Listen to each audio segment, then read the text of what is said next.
Hello అందరికీ, అందరూ బాగున్నారా?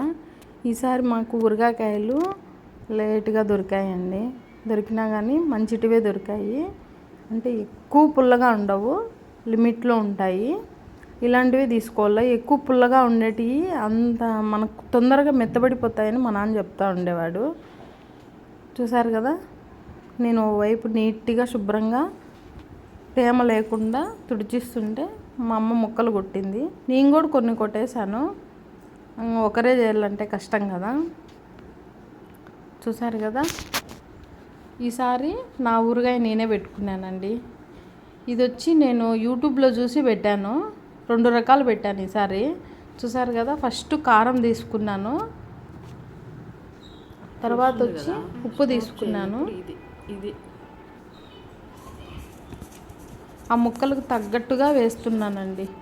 అంటే నాకు వచ్చినట్టు నేను చేస్తున్నాను. చూసారు కదా, కొద్దిగా మెంతులు, ఆవాలు లైట్గా రోస్ట్ చేసుకున్నాను. అవి మెత్తగా గ్రైండ్ చేసుకొని వేశాను. తర్వాత వచ్చి వెల్లుల్లి బాగా ఒలిచేసి తెల్లగడ్డలు అట్లే ఉత్తగానే కలిపేస్తున్నానండి. దాంట్లోనే వేసి బాగా, చూసారు కదా, ఉండలు లేకుండా మనం కలుపుకోవాలి. అందరూ ఆయిల్ డైరెక్ట్గా అట్లే వేస్తున్నారు పచ్చిదే యూట్యూబ్లో. కానీ నాకు అలా వేయడం నాకు నచ్చలేదు. నేను కొంచెం వేడి చేశానండి. వేడి చేసి చల్లార్చుకొని అది వేస్తున్నాను. పచ్చిది వేయాలంటే ఎందుకో నాకు నచ్చలేదు.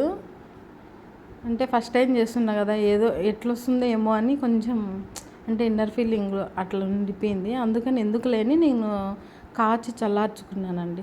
చూడు, ఇది మిల్లులో పట్టించుకొచ్చిందండి వేరుశనగ నూనె. ఇదే వాడతాను. మా నాన్న ఇదే వాడేవాడు. మా నాన్నమ్మ కూడా ఇది ఇట్లనే చెప్తా ఉండేది. నేను ఫస్ట్ టైం అండి పెట్టడం కూడా ఊరగాయి. మా నాన్న ఉన్నన్ని రోజులు మా నాన్న పెడతాన్నాడు, తర్వాత మా నాన్నమ్మ పెడతా ఉండేది. ఇప్పుడు ఇద్దరు లేరు కాబట్టి వాళ్ళని తలుచుకొని, మా నాన్నమ్మ గారిని తలుచుకొని, మా నాన్నని తలుచుకొని నేను పెట్టుకుంటున్నాను మంచి కుదరల్లా అని. అందుకే 2 రకాలు ట్రై చేస్తున్నాను, ఎలాగో పెడుతున్నాను కదా అని. చూసారు కదా, మొత్తం ఇలా కలుపుకోవాలి. కొన్ని పచ్చిమెంతులు కూడా వేసుకుంటున్నాను చూడండి.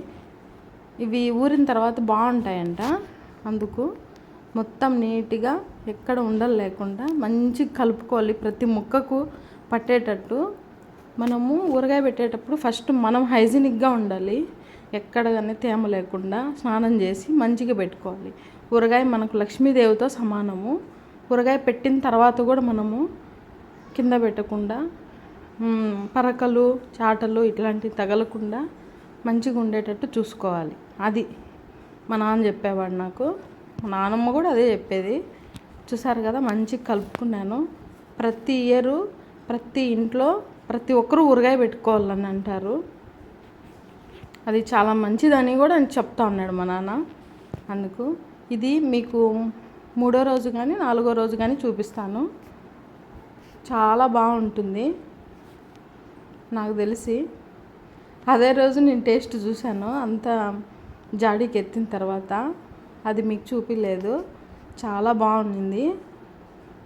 మా చింటూ చెప్పింది చాలా బాగుందమ్మా అని. మంది మనం పెట్టుకుంటే ఆనందమే వేరు కదండి. ఓకే అండి, ఈ వీడియో నచ్చితే లైక్ చేయండి. ఓకే అండి, బాయ్.